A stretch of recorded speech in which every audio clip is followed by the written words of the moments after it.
Flooring हो रहा है, मैं अभी दिखा देता हूँ। ये तो अपने आचार्य जी की कुटिया है। मेरी जो कुटिया है वो मैं आपको दिखाने जा रहा हूँ। 3-4 घंटा तो कुटिया में आराम करने का, ध्यान करने। ये छोटी सी, बहुत छोटी सी लग रही है ही छोटी, 6 बाई 8 की। ये यहाँ से ओपन होता है। अच्छा, ये अभी तो ये पड़ा है, ये खड़ा कर देंगे, ये सोने के लिए है। 6 बाई 2 फुट का होगा, 2.5 फुट का होगा। यहाँ अपना क्या ये रखेंगे पुस्तक, ये पूरा साइज लिए ये पुस्तक आएगी लगभग 180-100 तो पुस्तक आ सकती है। मतलब इतनी नहीं, लेकिन 15-20 तो पड़ी रहेगी। यहाँ पढ़ेंगे और नीचे सामान भी इतना आ जाएगा, इतना तो है जगह। बाकी लाइट पंखा सब कुछ अभी फिट करेंगे, यहाँ है, लेकर आए हैं वो भी सब। गद्दा भी, रूई का गद्दा भी लेके आया हूँ। अभी फ्लोरिंग हो रही है। चलो ये, हाँ ये है बस ऐसे। हाँ, ये छोटी खुलेंगे ना तो ये खुल जाएगी बारी।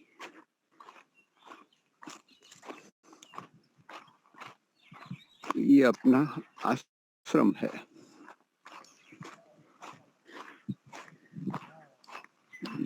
ये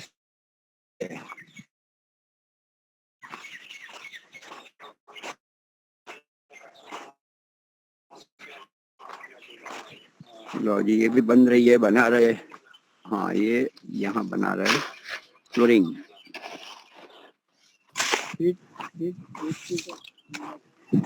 देखो, यहाँ ओटला बोल रहेगा, वहाँ अपनी कुटिया रहेगी।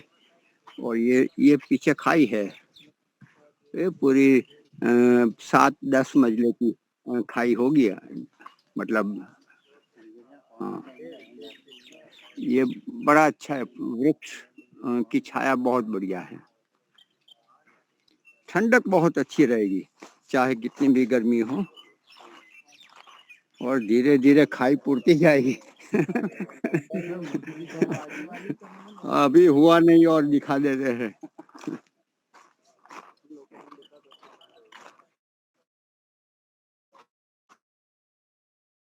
अभी भी इतना तो अच्छा है, कहीं भी जाओ, कहीं भी रहो। यहाँ तो कोई सोने का, कहीं भी नींद आ जाए, कोई प्रॉब्लम नहीं, सेट हो जाते हैं। हमारा बेचारी बैठती है, कोई बहुत सारे बंदर यहाँ 10-15 तो होते ही है। यहाँ मोर भी आते हैं वहाँ यज्ञशाला की ओर, तो वहाँ उसको खाना भी देते हैं। कुछ चावल दाने ऐसे कुछ देते हैं, उनका भोजन। तो आते हैं मोर।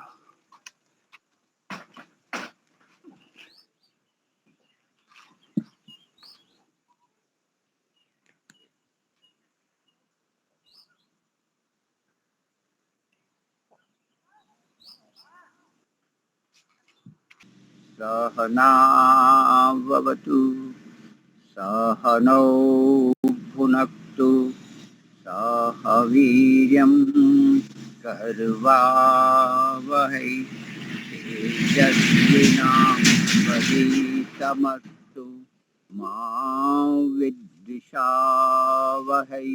ओम शांति शांति शांति। सबको सादर नमस्ते जी। भजन के लिए प्रारंभ करें कमला जी। हाँ जी, सबको सादर नमस्ते। एक भजन छोटा सा ही है। जोड़ ले धन प्रभु नाम का, ये धन तो नहीं जीवन है किस काम का। जोड़ ले धन प्रभु नाम का, ये नहीं धन तो जीवन है किस काम का।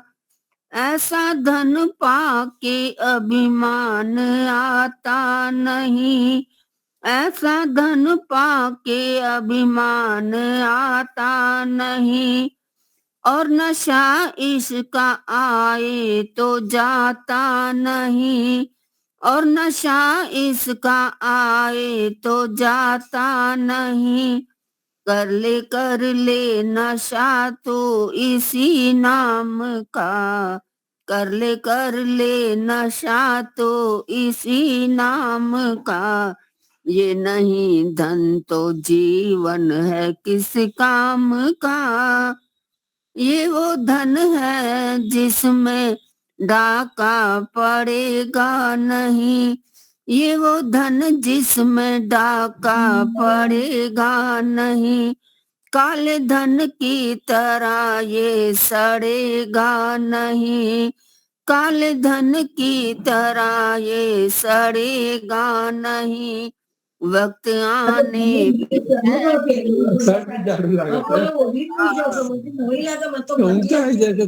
आवाज आ रही है, आवाज आ रही है। बंद करो मालिका जी। आवाज आ रही है, बंद करवा दे। ये वो धन जिसमें डाका पड़ेगा नहीं, ये वो धन जिसमें डाका पड़ेगा नहीं। काले धन की तरह वो सड़ेगा नहीं, वक्त आने पे है वो बड़े काम का। जोड़ ले धन प्रभु नाम का। जाने कितने ही धनवान आए गए, जाने कितने ही धनवान आए गए। संग लाए ना कुछ ही लेके गए, संग जाता खजाना इसी नाम का। जोड़ ले धन प्रभु नाम का। ये नहीं धन तो जीवन है किस काम का। जोड़ ले धन प्रभु नाम का। इसी दौलत का पगले तो दीवाना बन, इसी दौलत का पगले तो दीवाना बन। धर्म और कर्म से जोड़ ले अपना मन, फिर भरोसा नहीं सुबह और शाम का। जोड़ ले धन प्रभु नाम का। जो प्रभु से मिला उसमें संतोष कर, जो प्रभु से मिला उसमें संतोष कर। छल कपट झूठ से दूर रह कर्म कर, छल कपट से दूर रह कर्म कर। फिर पड़ेगा खजाना इसी नाम का, फिर भरेगा खजाना इसी नाम का। जोड़ ले धन प्रभु नाम का। जोड़ ले धन प्रभु नाम का। ये नहीं धन तो है किसी काम का, ये नहीं तो धन जीवन है किसी काम का। जोड़ ले धन प्रभु नाम का। धन्यवाद जी समय देने के लिए।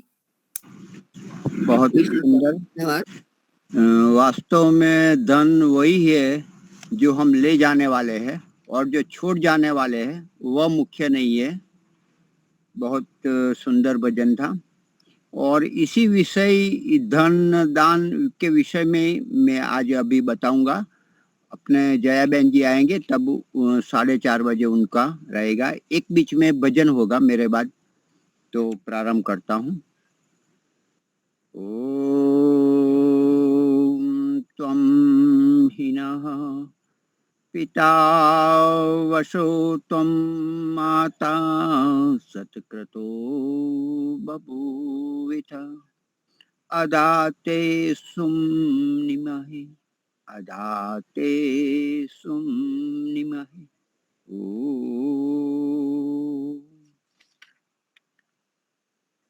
अपने धर्मशास्त्रों में, वेद ग्रंथों में धन और दान की बहुत महिमा गाई है। वेद तो कहता है पतयो रही राम, आप धन ऐश्वर्य के स्वामी होवे, स्वामी होवे, गुलाम नहीं। मतलब बहुत कमाए लेकिन एक मर्यादा में और बांटते रहे। धन कमाना है, धन सब कुछ नहीं है लेकिन बहुत कुछ जरूर है। बिना धन के आपको मुसाफरी में नहीं कर सकते, आशीर्वाद से काम नहीं चलता। तो धन तो साधु सन्यासी पंडित पुरोहित को भी चाहिए, लेकिन उनकी भी मर्यादा है। तो उस प्रकार से ऐसा ना हो कि धन के लिए ही जिए, धन के लिए ही सारे भी मनुष्य परिश्रम करता है, नीतिमत्ता से परिश्रम करता है तो कुछ कष्ट तो होता ही है, लेकिन धन तो एक साइड इफेक्ट है, वो तो मिलना ही है। खाना पीनी तो इतना चल ही जाता है, परिवार का चल ही जाता है। हम विद्या प्राप्त करते हैं तो क्यों विद्या प्राप्त करते हैं? बड़े कॉलेज वाले को भी पूछेंगे तो क्यों? तो ये कि बस खाएंगे पिएंगे, अच्छा कमाएंगे, गाड़ी में घूमेंगे, बंगला बनाएंगे और परिवार अच्छी तरह से चलाएंगे, और क्या? यही विद्या का एक लक्ष्य है आज के जमाने में। वास्तव में विद्या तो आपका आत्मा का उत्कर्ष करता है, मन को शांत करता है, अंतःकरण को पवित्र करता है और ईश्वर की ओर आगे प्रेरित करके ईश्वर तक पहुंचाता है। सा विद्या या विमुक्त है। तो विद्या तो वह होती है, लेकिन आज तो वो कोई सोचना, ऐसा बात करना, ये खाना पीना, आय, परिवार का पोषण, तो ये तो होना ही है। ईश्वर के मार्ग में जो चलता है तो उनको पेट पूर्ति की चिंता रहती नहीं। बड़े बड़े आश्रम, यहाँ हमारे विद्वान लोग हैं तो उनके पास छोटा सा गांव में शायद घर होगा, या तो शहर में थोड़ा फ्लैट में कोई 3 रूम का बंगला होगा, फ्लैट होगा। तो यहाँ आकर उन लोगों ने पूरा का पूरा औरों के लिए जिए, दूसरों के लिए बनाए। ईश्वर का ये सब हुआ है और ईश्वर के पुत्र को ही देना है, इस प्रकार की भावना से बना है। तो वो जीवन में शायद पूरे जीवन में इतना बड़ा नहीं कर सकते, इतना ये कर रहे और कर सके हैं।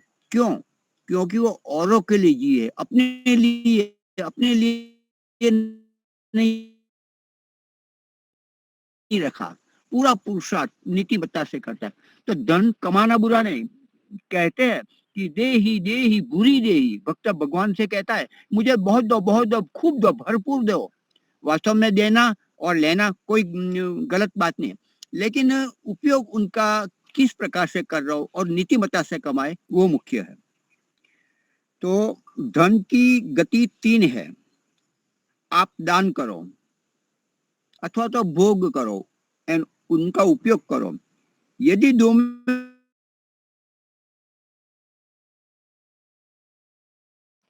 आपको पतन की ओर ले जाएगा, आपको शांति नहीं देगा। तो धन की 3 गति, दान, भोग और अंतिम नाश। महाभारत में यक्ष ने महाराज युधिष्ठिर को पूछा कि मरने के बाद कौन साथी है, कौन साथ देता है? तो धर्मराज ने वही कहा, मरने के बाद एक ही साथ देता है, वह है साथी धर्म, अपने किए हुए कर्म और दान। मतलब दान पुण्य आदि जो किया है वही हम मृत्यु के बाद ले जा सकते हैं। तो धन जो दान दिया है, जो अच्छे काम किए हैं, वही आपके लिए वैतरणी नदी के समान है। महाराज भोज भी कहते हैं दान, एक दान और एक दक्षिणा है। दान जब देते हैं तो दान एक हित की भावना, सामने वाले व्यक्ति की, प्राणी मात्र का हित हो, अन्य प्राणी जगत भी सुखी रहे, इस प्रकार की भावना से हम सहयोग करते हैं, पैसे से या तो अन्य सेवा से, शारीरिक सेवा से, या तो व्यवस्थापक के रूप में, अन्य किसी भी तरह से आप जो काम करते हैं परोपकार हित भावना से, वह दान में गिना जाता है। लेकिन नाणा का दान, धन का दान भी, वो भी उतना भी जरूरी होता है। तो दान क्यों देना चाहे, तो महाराज भोज बताते हैं बहुत सरल भाषा में, दानेन प्राप्यते स्वर्ग, जो दान करता है वह स्वर्ग विशेष सुख प्राप्त करता है। श्री दाने दानेव लभ्यते, लक्ष्मी भी प्राप्त होती है, श्री भी प्राप्त होती है। लक्ष्मी तो होती है लेकिन धर्मयुक्त होती है तो वो श्री कहती है, तो लक्ष्मी प्राप्त होती है, श्री प्राप्त होती है। दाने न शत्रु जयती, अपने शत्रुओं को जितना हो तो दान करो। दाने न शत्रु न जयती, व्याधिर दाने न नश्यति, दान से रोग भी नष्ट होते हैं। दान दोगे इतना आनंद आता है, अंदर से एक आनंद उल्लास, एक अच्छा सत्व प्रधानता से भर जाता है, तो वो आपका शरीर की आयु बढ़ाने वाला होता है। तो दान से रोग नष्ट भी होता है, आयु तो बढ़ती है, रोग नष्ट होता है। आगे, दाने न लभ्यते विद्या, दान से विद्या प्राप्त होती है। पत्नी दाने न प्राप्त यते, दान से ही सुपत्नी मिलती है। दान करोगे अच्छी प्रतिष्ठा होगी तो पत्नी भी अच्छी मिलेगी। और आगे, दान ही धर्म, दाने न लभ्यते विद्या, पत्नी दाने न प्राप्यते, धर्मार्थ काम मोक्षाणाम दानम ही साधनम परम। धर्म, अर्थ, काम और मोक्ष यह परम उत्तम साधन है, वो दान के द्वारा ही होता है। तो दान करने से हमारा जो पुरुषा चतुष्टय है वो भी संपन्न होता है। तो निश्चित हमें दान देना चाहिए, सुपात्र को देना चाहिए, नहीं देना चाहिए। यदि कोई व्यक्ति कुपात्र है लेकिन और अच्छे है और संस्था चला रहा है तो उनको उस संस्था तो को भी देना चाहिए, अधिक मात्रा में अच्छा है। 100% लेने वाला, जिस संस्था को हम दे रहे या तो जिस व्यक्ति को, जिस संत महात्मा ऋषि को दे रहे, 100% तो कोई पूर्ण है ही नहीं, फिर भी अधिक मात्रा में अच्छा है, सामान्य रूप से अच्छा है, उस चरित्रवान है, गलत दुरुपयोग नहीं करने वाला है, तो दान देना चाहिए। दान जैसे भी हो, भय से दो, शर्म से दो, स्पर्धा में दो, जो भी, लेकिन दान अवश्य श्रद्धा से दो, वो सबसे उत्तम है। तो दान जो देता है वो नष्ट नहीं होता। वेद कहता है उत प्रणतः रही, दानी पुरुष का धन कभी नष्ट नहीं होता। तव्यान नाद्यमानाय प्रणीयात इत, धनवान व्यक्ति याचक के लिए अवश्य ही दान देवे। जो याचक होता है, जो जरूरतमंद है, उसको अवश्य देना चाहिए। एक मंत्र ऋग्वेद का है, बहुत ही सुंदर है ये। हम ऋग्वेद 1:8:1, उसमें आता है इंद्र सानसिम रईम सजित्वानम सदा सहम।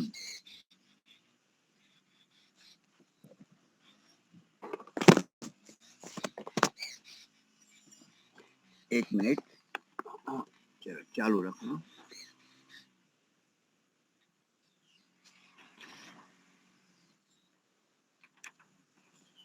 हाँ, इसमें कहा है कि, हाँ आवाज आ रही है ना? हाँ ठीक है। हाँ,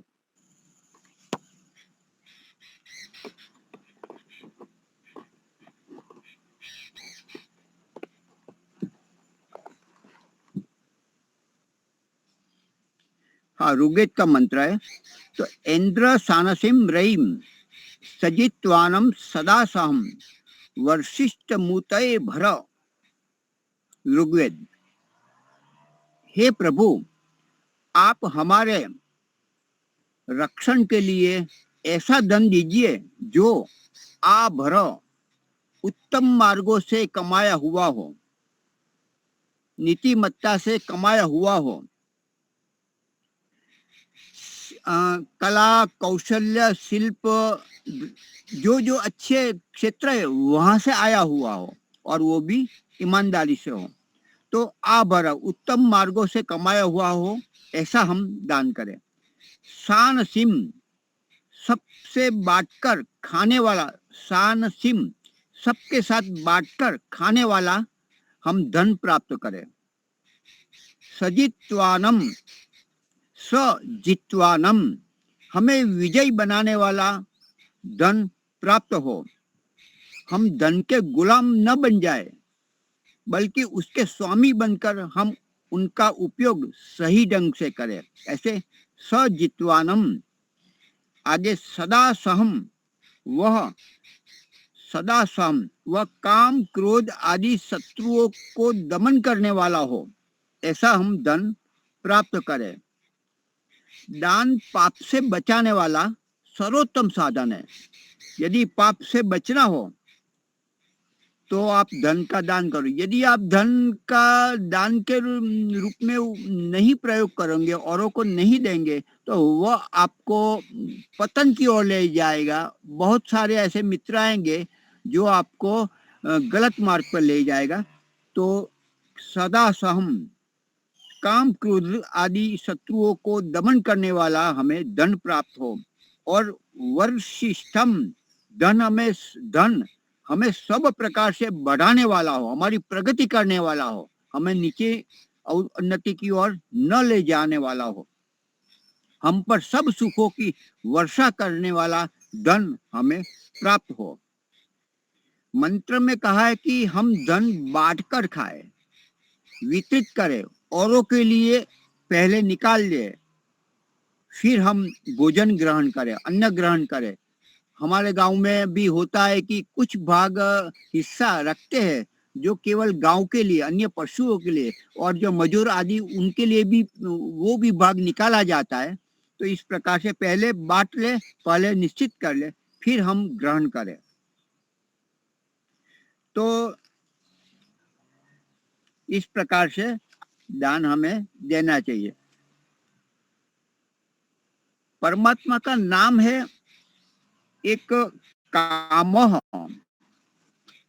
प्रभु की कामना करने वाला यह जीव है, उनको भी कामः बोलते हैं। कामः ईश्वर को भी कहते हैं और ये जो जीवात्मा है उनको भी कहता है। तो हे कामः, हे प्रभु, आप ही हमारे दाता हो। वास्तव में जो दान देते हैं तो मैंने दिया ऐसा हम बोलते हैं और औरों को भी बताते हैं, तो दान का महत्व कम हो जाता है। तो वास्तव में मैंने दिया नहीं, मैंने तो केवल अपना निमित्त बना हूँ। वास्तव में जो भी धन है हमारे पास, ये शरीर का सुख वह भी बड़ा धन है, शारीरिक सुख, मानसिक सुख वह भी एक धन है, आत्मिक सुख जो मिलता है वो भी धन है, या भूमि, यह सब कुछ जो हमें प्राप्त होता है वह धन है हमारे लिए। लेकिन वास्तव में हमारा धन नहीं है, उनका मूल आधार परमपिता परमात्मा है। जिस बड़े बंगले में हम रहते हैं वो कहाँ से आया? वास्तव में अंत में तो ये पृथ्वी माता उन्हीं की देन है, परमात्मा की देन है। तो वही है जो हम जी रहे हैं, वो सूर्य है, चंद्रमा है, लोकांतर, ये सभी की कृपा है, तब हम ये जीते। तो पूरा ये धन ऐश्वर्य हम प्राप्त करते हैं। तो हमने कहा कि मैंने दान किया, वास्तव में मैंने दान के जो लोगों का था वो मैंने हिस्सा बांट दिया। यज्ञ में जैसे आहुति वो बांटते हैं, हम कुछ संस्था को, कुछ व्यक्ति को, औरों को देकर हम अपना बांटते हैं कि ये मैंने अनाज प्राप्त कर रहा हूँ, उसमें हजारों हाथ है, पानी पिलाने वाला है, इसमें गाय, बलद और भी अनेक प्राणी जगत है, और मनुष्य जन है, गरीब वर्ग, सारे के सारे कितने ही हाथ लगे, और मूल हाथ परमात्मा का तो है ही। तो हे प्रभु, ये मेरा केवल निमित्त मात्र, मेरा 2 या 5% ही मेरा परम पुरुषार्थ है और नीतिमत्ता है, बाकी परमात्मा आपका ही और अन्य का है। तो मैं अब ये दान दे रहा हूँ, वो मेरा पुण्य काम है, लेकिन कर्तव्य भावना से करे। ये मेरा नहीं है, प्रभु आपका ही है, आपको ही मैं पहुंचा रहा हूँ, सीधा नहीं। अब आपके ही मतलब आपके जो पुत्र है, हमारे जो भाई है, उनके द्वारा मैं भक्ति कर रहा हूँ, तो वह दान कहलाता है। तो किसी के लिए अपना धन, अपना शक्ति, अपना जीवन औरों के लिए बांटना, प्रभावित करना, यह भी एक प्रकार का दान है। तो यह दान की महिमा इस प्रकार से। तो कभी भी ये सब कुछ प्रभु का है, ऐसा हम बार बार कहेंगे, सोचेंगे, और इस भावना से हम दान करते रहेंगे, तो हमारे में अभिमान नहीं आएगा, और वो पतन का कारण, दान भी पतन का कारण नहीं बनेगा, वो हमारे कल्याण मार्ग का पथिक बनेगा, वो हमारी वैतरणी नदी बनेगी, जो मोक्ष के लिए साधक होगा। तो दान की महिमा इस प्रकार से यहाँ बताई है। तो मैंने थोड़ी बातें बताई, तो एक भजन लेते हैं, बाद में अपने जया जी समय पर लगभग आ जाएंगे, तो उनका वक्तव्य रहेगा। तो एक भजन के लिए कौन लेंगे? हाँ, योगेश्वर माता जी लीजिए।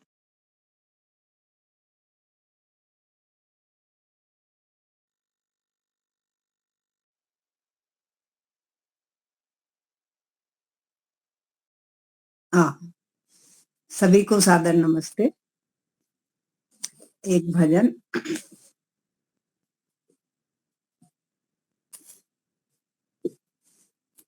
मैं वह इंसान बनूं भगवान, बड़े भारत की जिससे शान।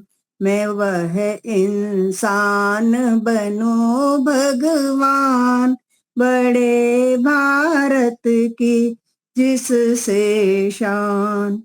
मुझ में बिस्मिल के गुण भर दो, मुझको वीर सवर कर कर दो। मुझ में बिस्मिल के गुण भर दो, मुझको वीर सवर कर कर दो। करो सरदार पटेल समान, बड़े भारत की जिससे शान। करो सरदार पटेल समान, बड़े भारत की जिससे शान। दे दो मीरा जैसी भक्ति, दे दो दुर्गा जैसी शक्ति। दे दो मीरा जैसी भक्ति, दे दो दुर्गा जैसी शक्ति। लक्ष्मी बाई सी कृपाण, बड़े भारत की जिसमें शान। बड़े मैं वह इंसान बनूं भगवान, बड़े भारत की जिससे शान। प्रभु जी राम सा मुझको मन दो, अर्जुन भीम सा मुझको तन दो। प्रभु जी राम सा मुझको मन दो, अर्जुन भीम सा मुझको तन दो। दो भगवान कृष्ण सा जान, बड़े भारत की जिससे शान। दो भगवान कृष्ण सा जान, बड़े भारत की जिससे शान। दिल से मौत का खौफ मिटा दो, ईश्वर मुझे सुभाष बना दो। दिल से मौत का खौफ मिटा दो, ईश्वर मुझे सुभाष बना दो। देश के हित में प्राण बने, बड़े भारत की जिससे शान। मैं वह इंसान बनूं भगवान बड़े भारत की जिससे शान। दिल से हे भगवान जगत के वाली, मेरे देश में हो खुशहाली। हे भगवान जगत के वाली, मेरे देश में हो खुशहाली। हो परदेश में आदर मान बड़े भारत की जिससे शान। हो परदेश में आदर मान बड़े भारत की जिससे शान। मैं वह इंसान बनूं भगवान बड़े भारत की जिससे शान। धन्यवाद। बहुत सुंदर, बहुत सुंदर। यदि अपने वक्ता जयबेन जी आ गए हो तो मैं उनको निमंत्रित करता हूँ। नमस्ते जी, सभी को सादर आ गए हैं नमस्ते। क्या? आ गया जी, नमस्ते। मंत्र पाठ करेंगे। ओम विश्वानि देव सवितर्दुरितानि परासुव, यत् भद्रं तन्न आसुव। तो हम आज से, मेरा ऐसा विचार है कि सत्यार्थ प्रकाश का पहला समोल्लास, जिसमें ईश्वर के नामों की व्याख्या है, उसकी चर्चा प्रारंभ करें तो ठीक रहेगा। ठीक है, बहुत ठीक है। ठीक है।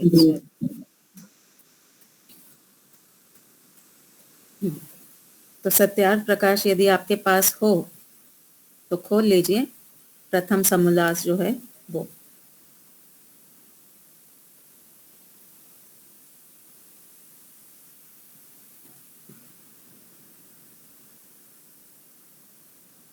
तो अथ सत्यार्थ प्रकाश प्रथम समोल्लास। सबसे पहले मंत्र है, मंत्र देखेंगे। ओम शन्नो मित्रः शं वरुणः शन्नो भवत्तु अर्यमा शन्न इंद्रो बृहस्पतिः शन्नो विष्णु रुरुक्रमः। नमो ब्रह्मणे नमस्ते वायो त्वमेव प्रत्यक्षं ब्रह्मासि त्वामेव प्रत्यक्षं ब्रह्म वदिष्यामि ऋतं वदिष्यामि सत्यं वदिष्यामि तन्माम अवतु तद्वक्तारम अवतु अवतु माम अवतु वक्तारम। ओम शांति शांति शांति। तो ये जो मंत्र है ये तैत्तिरीय उपनिषद से लिया गया है। शिक्षा अध्याय वल्ली का ये पहला ही मंत्र है। तो इसमें ईश्वर को नमस्कार किया है। ईश्वर के कुछ नाम, कुछ गुण इसमें बताए गए हैं और कहा गया है कि हम सिर्फ आपको ही मानेंगे, अर्थात आपकी ही उपासना करेंगे, आपको ही प्रत्यक्ष मानेंगे। तो इस प्रकार से इस मंत्र में प्रार्थना की गई है। तो पहले तो हम इस मंत्र को थोड़ा देखते हैं। ओम शन्नो मित्रः शं वरुणः। तो ओम जो है वो ईश्वर का निज नाम है। ईश्वर का जो सबसे प्रमुख, सबसे प्रिय और उनका पर्सनल नाम वो है ओम। जैसे माता जी का नाम योगेश्वरी है, गमन भाई उनका नाम गमन है, सत्यदेव जी का नाम सत्यदेव है। तो ये जो आपके नाम है ये आपके निज नाम है, ये आपके पर्सनल नाम है। आपका और भी कई सारे नाम हो सकते हैं, माता हो सकता है, पिता हो सकता है, पुत्री हो सकता है, बुआ हो सकते हैं, मौसी हो सकते हैं, लेकिन ये नाम कैसे हैं? ये कईयों के हो सकते हैं, लेकिन योगेश्वरी आप अकेली हैं। तो ये आपका निज नाम है। इसी प्रकार से ओम जो है ये ईश्वर का निज नाम है। जब हम ओम कहेंगे तो उससे केवल ईश्वर का ही ग्रहण किया जाएगा। माता कहने से हम सांसारिक माता का भी ग्रहण कर सकते हैं, ईश्वर का भी ग्रहण कर सकते हैं।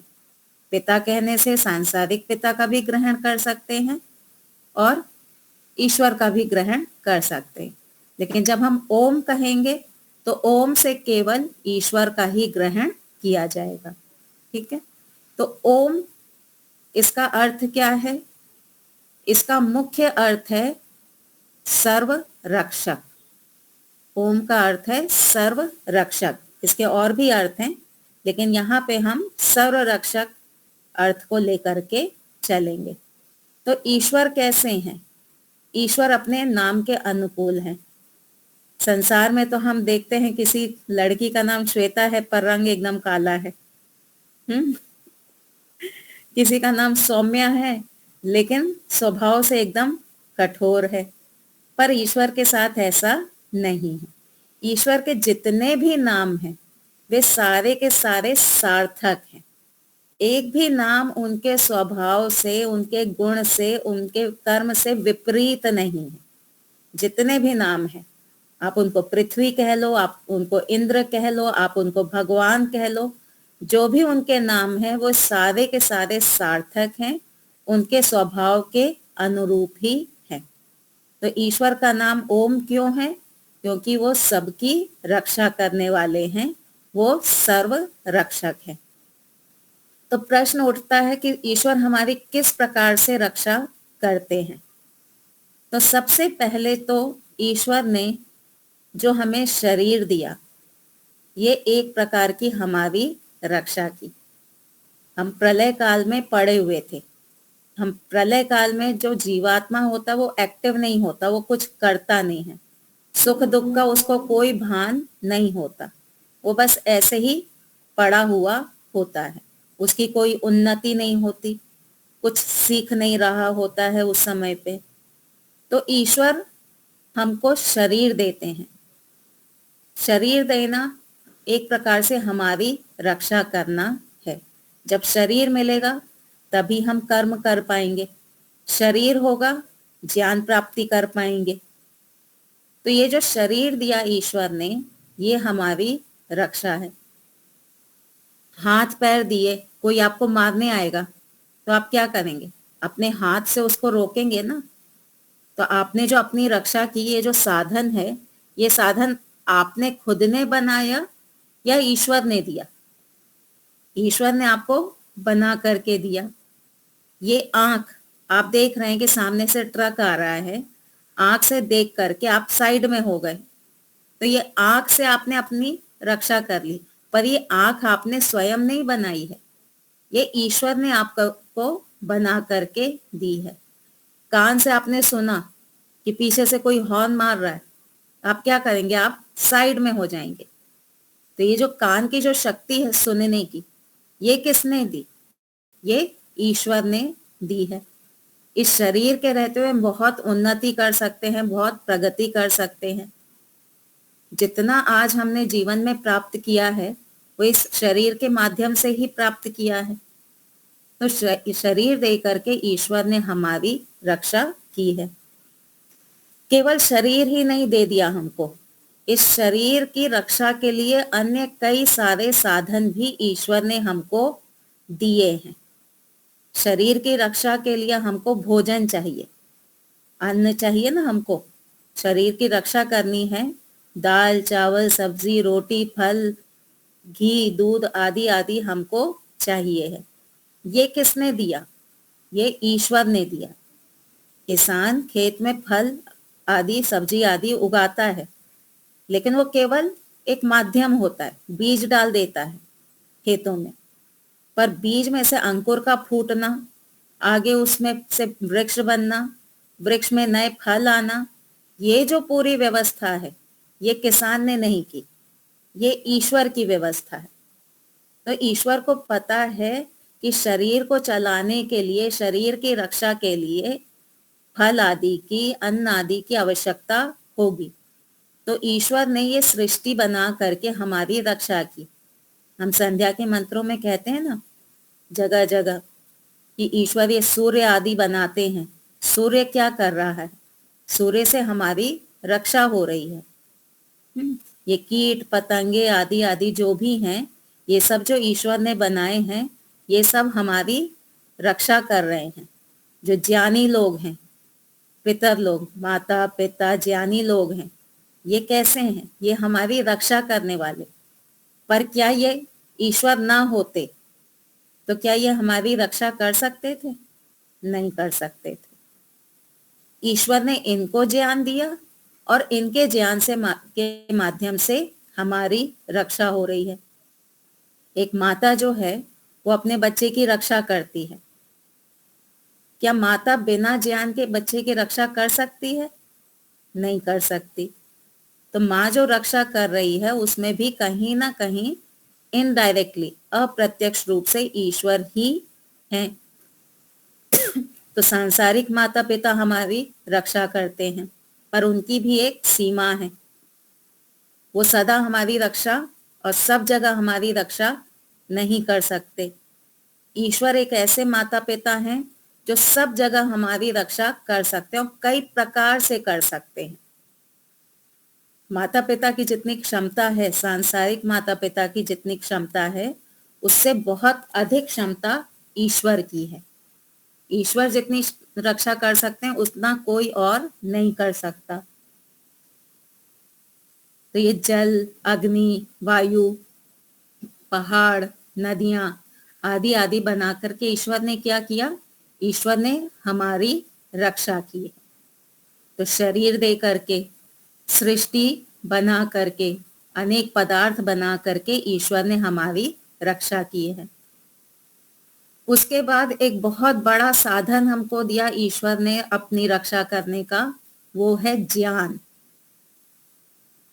ज्ञान से हम अपनी रक्षा कर सकते हैं। जो हम देखते हैं, देख करके क्या प्राप्त होता है? ज्ञान प्राप्त होता है। सुन करके क्या प्राप्त होता है? ज्ञान प्राप्त होता है। तो ज्ञान से हम अपनी रक्षा कर सकते हैं। कभी बीमार हो जाते हैं, जैसे अभी एक सीजन ऐसा है कि सर्दी जुकाम आदि हो रहा है, तो आप काढ़ा बना करके पी लेते हैं, हल्दी आदि घोल करके पी लेते हैं।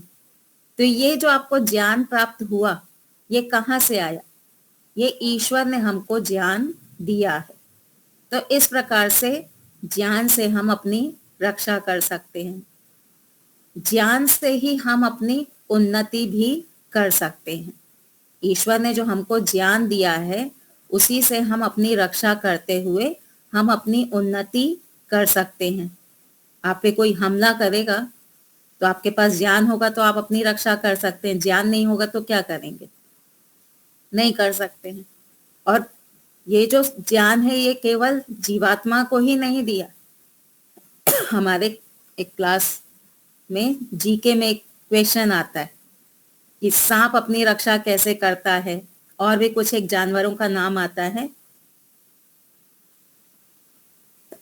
जैसे गाय आदि है, भैंस आदि हैं, ये अपनी रक्षा कैसे करते हैं? थोड़ी और चेक करूं कि ये अपनी रक्षा किस प्रकार करते हैं। तो इन सभी जानवरों को, उनके पास बहुत अधिक ज्ञान नहीं है, पर ईश्वर ने उनके शरीर ऐसे बनाए हैं कि वो अपनी रक्षा कर लेते हैं। आप गाय के पास जाइए, गाय क्या करती है? अपने सींग से अपनी रक्षा करती है ना। एक जानवर ऐसा भी होता है, उसको लामा कहते हैं। आप उसके पास जाएंगे ना तो वो जोर से थूक निकालेगा और काफी सारा थूक निकालेगा आपके ऊपर। वो उसकी रक्षा का साधन है। तो देखिए ईश्वर ने क्या व्यवस्था बनाई है। उस जानवर के पास भी साधन है कि वो अपनी रक्षा कर सके। एक मछली होती है, उसको छुएंगे तो आपको हाई वोल्टेज का करंट लगेगा, तो वो ईश्वर की व्यवस्था है जिससे वो मछली अपनी रक्षा कर सके। हम मनुष्यों को विशेष साधन दिए, फ्री में नहीं दिए। हमने कर्म किए थे, इसलिए हमको ये साधन प्राप्त हुए। लेकिन उसमें हम अभिमान नहीं कर सकते हैं कि हमको जो मिला है वो तो हमारे कर्मों का ही फल है, ईश्वर ने क्या कर दिया, ऐसे हम अभिमान नहीं कर सकते हैं। ईश्वर ने हमको विशेष साधन दिए हमारे कर्मों के अनुसार। तो ईश्वर के भी हम ऋणी हैं। क्यों? क्योंकि ईश्वर ने हमसे कोई फीस नहीं ली थी। ईश्वर ने हमको साधन बना करके देने के लिए कोई फीस नहीं ली थी। फ्री में ही हमको दे दिया, यानी उन्होंने फीस नहीं ली, भले हमने कर्म किया।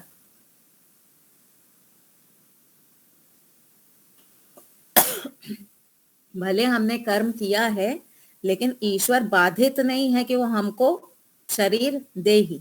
ये ईश्वर की दया है, उनकी कृपा है कि वो हमको शरीर बना करके देते हैं।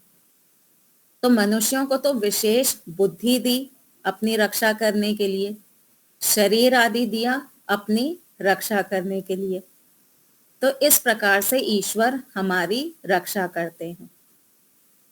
अब ईश्वर रक्षक तो हैं, लेकिन साथ में एक विशेषण भी जुड़ता है, वो है सर्व रक्षक।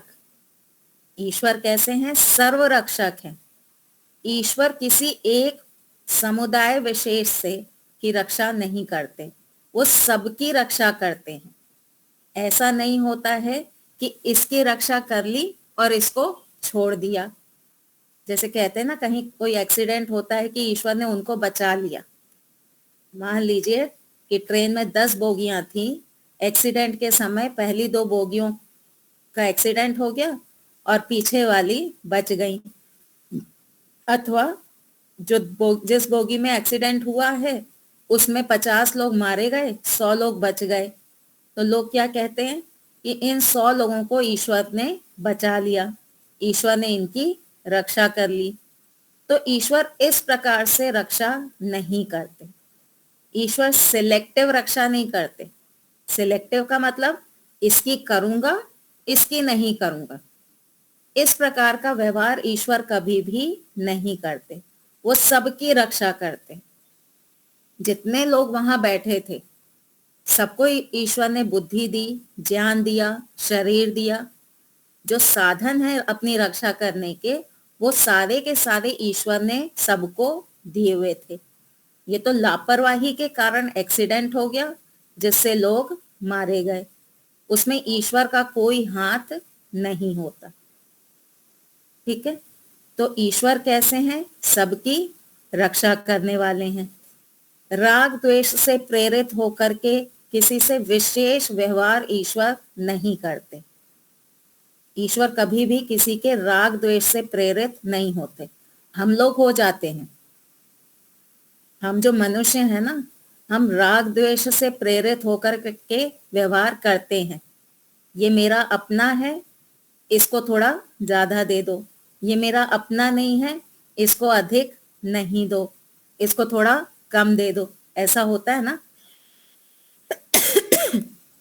आजकल तो बुफे सिस्टम हो गया है। शादी वगैरह में जाओ ना तो बुफे सिस्टम है। पहले पंगत में बैठा करके खिलाया जाता था। तो जो परोसने वाला होता था ना, तो वो क्या करता था, अगर रोटी पूड़ी देने आया है तो जो अपना है उसको 2 पूड़ी थोड़ी एक्स्ट्रा दे दो। उसको पूछ लेते थे और कुछ चाहिए क्या, कि हाँ भाई थोड़ा मिठाई भेज देना, तो उसके पास मिठाई भी आ जाती थी। दूसरों के साथ ऐसा व्यवहार नहीं होता था। तो अपने को विशेष व्यवहार करते थे, दूसरों को निग्लेक्ट करते थे। ये किस कारण होता है? ये राग द्वेष के कारण होता है। ईश्वर में ऐसा कोई राग द्वेष है नहीं। सत्यार्थ प्रकाश में ही कहा है कि जो व्यक्ति ईश्वर की भक्ति करता है, ईश्वर की उपासना करता है, ईश्वर की आज्ञा का पालन करता है, क्या उसके कर्मों को ईश्वर माफ कर देते हैं? जो गलत कर्म है क्या उसको माफ कर देते हैं? तो उत्तर दिया नहीं। ईश्वर की आप कितनी भी भक्ति करिए, कितनी भी उपासना करिए, लेकिन जो गलती आपसे हुई है उसका दंड ईश्वर आपको अवश्य ही देंगे, क्योंकि वो रागी नहीं है, उनको आपसे कोई द्वेष भी नहीं है। राग द्वेष कहाँ होता है? जहां अविद्या होती है। अविद्या के कारण राग द्वेष उत्पन्न होता है। ईश्वर में ऐसी अविद्या है नहीं। मेरा फायदा होगा योगेश्वरी माता जी से तो मैं उनसे विशेष राग रखूंगी। गमन भाई जी से अगर मुझे कोई खतरा है तो मैं द्वेष रखूंगी, क्योंकि मैं अल्पज्ञ हूँ, अल्प शक्ति वाली हूँ, अल्प बुद्धि वाली हूँ, तो मेरा व्यवहार ऐसा होगा। पर क्या ईश्वर को योगेश्वरी माता जी से कोई विशेष लाभ है? योगेश्वरी माता जी आ जाएंगी फिर वो मुझे कुछ सिखा देंगी? नहीं। क्या गमन भाई जी से कोई दुश्मनी है कि गमन भाई जी ईश्वर की सत्ता को समाप्त कर देंगे? जैसे नरेंद्र मोदी को कहीं ना कहीं कुछ ना कुछ खतरा होगा ना विपक्षियों से कि मेरी कुर्सी हिला देंगे। क्या ईश्वर को ऐसा कोई खतरा है? नहीं है। तो उनको ना किसी से राग है ना किसी से द्वेष है, इसलिए वो सिलेक्टिव रक्षा नहीं करते, वो सभी की रक्षा करते हैं। ईश्वर ने हमको ज्ञान दे करके विशेष रक्षा की हमारी। विशेष रक्षा कैसे? हम उन्नति कर सकते हैं। हम जो मनुष्य हैं, अन्य प्राणियों की अपेक्षा हम जो मनुष्य हैं, हम अधिक उन्नति कर सकते हैं। अभी सर्दियों का मौसम चल रहा है, कहीं कहीं अधिक सर्दी है, कहीं थोड़ी कम सर्दी है। तो आप देखिए, सर्दी के समय में रात को जब 14 डिग्री, कहीं 8 डिग्री, कहीं 2 डिग्री ऐसे टेम्परेचर गिर जाता है, क्या जानवर अपना घर बना करके रह सकते हैं? नहीं रह सकते। हम मनुष्य अपना घर बना करके रह सकते हैं। हम क्यों बना सकते हैं घर?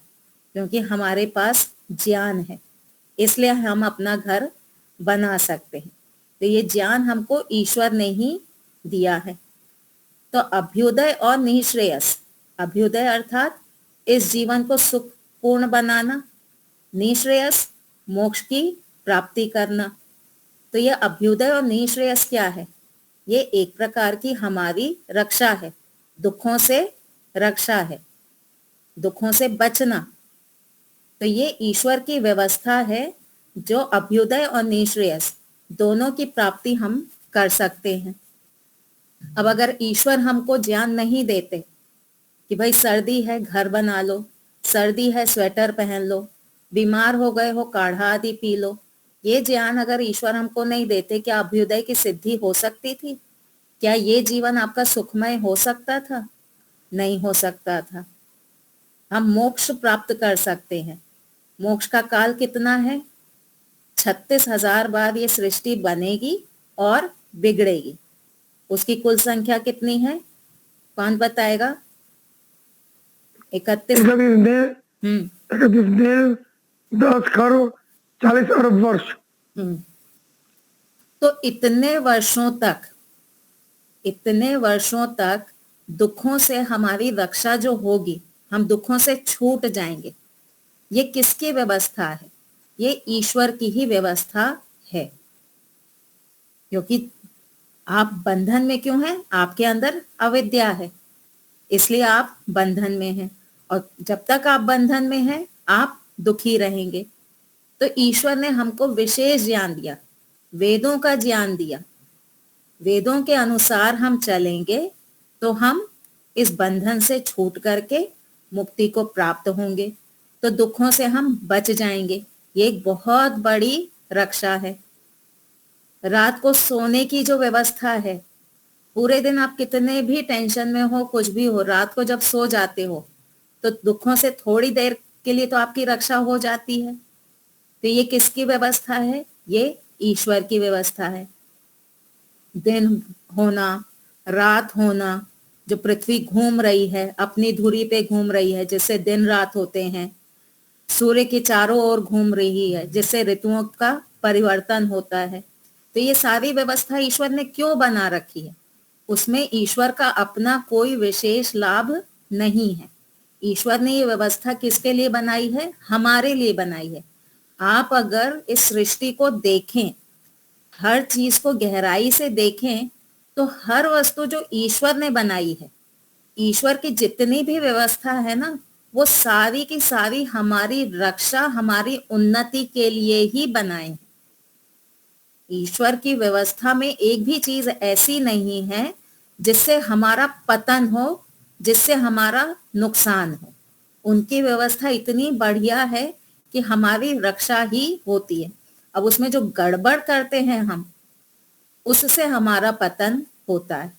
आप पॉल्यूशन करिए, आप बिगाड़िए सृष्टि को, तो वो हमारे कारण हमारा नुकसान हो रहा है, ईश्वर के कारण नहीं हो रहा।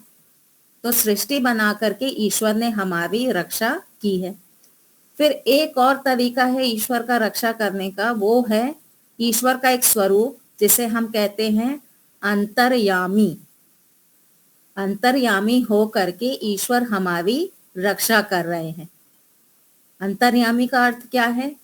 अंदर रहते हुए, हम सबके हृदय में रहते हुए हमको नियम में रखने वाले हैं, वो हैं अंतर्यामी। ये गुण मुझे ईश्वर का बहुत अच्छा लगता है। क्यों अच्छा लगता है? मान लीजिए योगेश्वरी माता जी ने मेरे साथ कुछ झगड़ा किया, ठीक है, मुझे पता है कि योगेश्वरी माता जी गलत हैं, तो अब मैं अंदर कुढ़ने के बजाय, गुस्सा होने के बजाय एक बार को आंख बंद करूंगी और बोलूंगी, हे ईश्वर, आप अंतर्यामी हैं, आप अंदर रहते हुए सबको सलाह देते हैं, आप योगेश्वरी माता जी को भी सलाह दे रहे हैं कि इस प्रकार का व्यवहार अच्छा नहीं है, तो मैं जानती हूं कि आपने उनको भी कंट्रोल करके रखा हुआ है। तो ऐसा कहने से क्या होगा? मुझे जो गुस्सा आ रहा है वो मेरा खत्म हो जाएगा। मुझे गुस्सा क्यों आएगा? क्योंकि मैं योगेश्वरी माता जी को कंट्रोल नहीं कर पा रही, वो मेरे साथ लड़ रही हैं, मैं सामने से जवाब नहीं दे पा रही हूं, तो मुझे गुस्सा आता रहेगा। तो मुझे कंट्रोल करने की क्या जरूरत है? ईश्वर ऑलरेडी उनको कंट्रोल कर रहे हैं ना, अंतर्यामी रूप से। ईश्वर उनको बता रहे हैं अंदर कि तुम ये जो झगड़ा कर रही हो ये सही नहीं है। जब आप गुस्सा करते हैं तो ईश्वर अंदर से सिग्नल देते हैं कि नहीं देते? देते हैं, है ना। ईश्वर अंदर से सिग्नल देते हैं कि ये व्यवहार गलत है। वो क्या है? वो जो सिग्नल दे रहे हैं ईश्वर, क्या ये हमारी रक्षा नहीं है? आप जब गुस्सा करते हैं आपकी नसें तन जाती हैं, आपकी सांस फूल जाती है, आपकी दिल की धड़कन तेज हो जाती है, तो उसका शरीर पे अच्छा प्रभाव होता है या बुरा प्रभाव होता है? बुरा होता है। बीपी बढ़ जाएगा, आपको हार्ट अटैक आने के चांसेस हैं, है ना। आपके हार्मोन सारे गड़बड़ा जाएंगे अंदर। तो गुस्सा आपके शरीर के लिए नुकसानदायक है। समाज में आपकी प्रतिष्ठा भी खराब होगी। ये व्यक्ति तो गुस्सा ही करता रहता है पूरे समय, ये व्यक्ति तो अभिमान ही करता रहता है, ये व्यक्ति तो चिल्लाता ही रहता है। तो आपकी अपने शरीर की भी हानि हो रही है, समाज में भी आपकी प्रतिष्ठा खराब हो रही है। तो जैसे ही आप कुछ गलत काम करने जाते हैं, ईश्वर अंदर से आपको सिग्नल देते हैं ना, नहीं ये मत करो, ये गलत है। तो क्या ये ईश्वर हमारी रक्षा नहीं कर रहे? कर रहे हैं।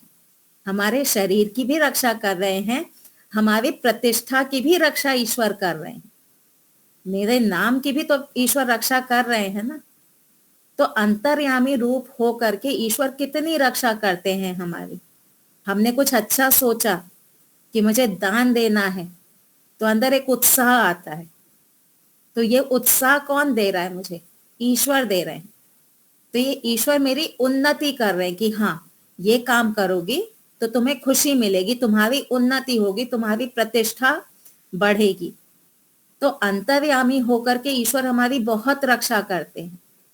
अब ये हमारे ऊपर है कि हम उस रक्षा का फायदा उठाएं या नहीं उठाएं।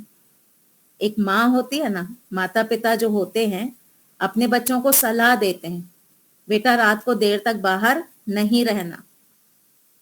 बेटी जब बाहर जाती है तो माँ कहती, बेटा जल्दी घर आ जाना, देर से मत आना, अकेले मत जाओ, किसी को साथ लेके जाओ, समय पे आ जाओ, ढंग के कपड़े पहनो।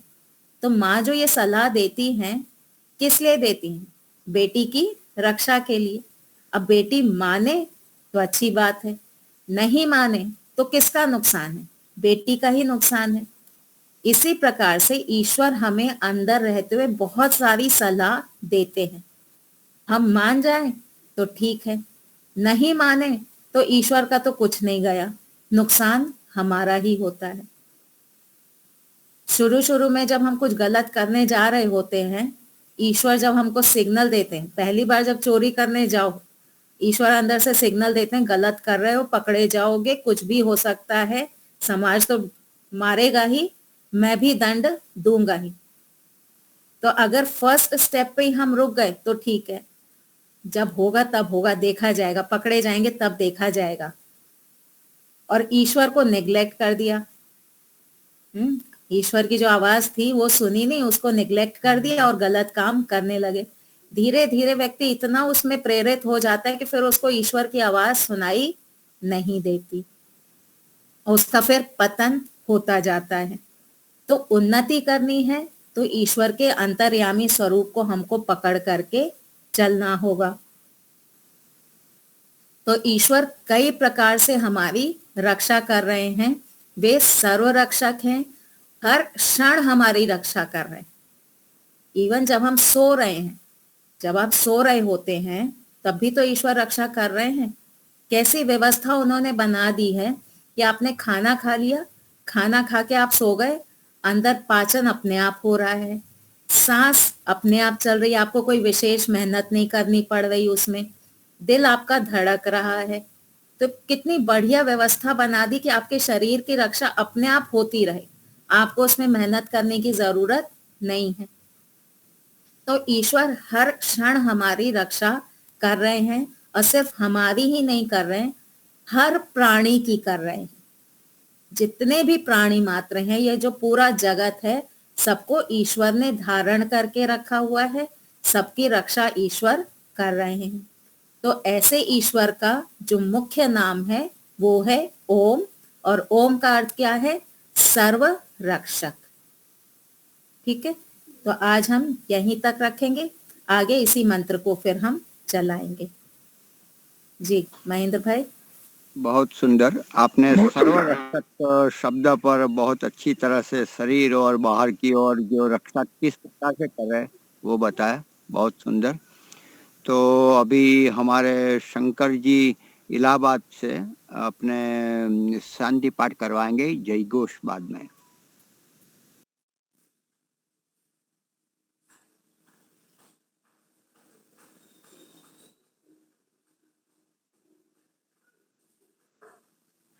आवाज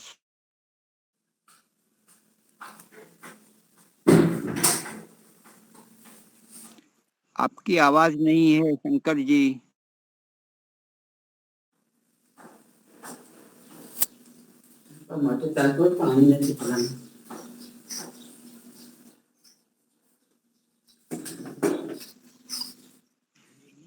शांति पाठ कर लेते हैं, वो शायद नहीं समझ पाए। ओम द्यौ शांतिरंतरिक्षं शांति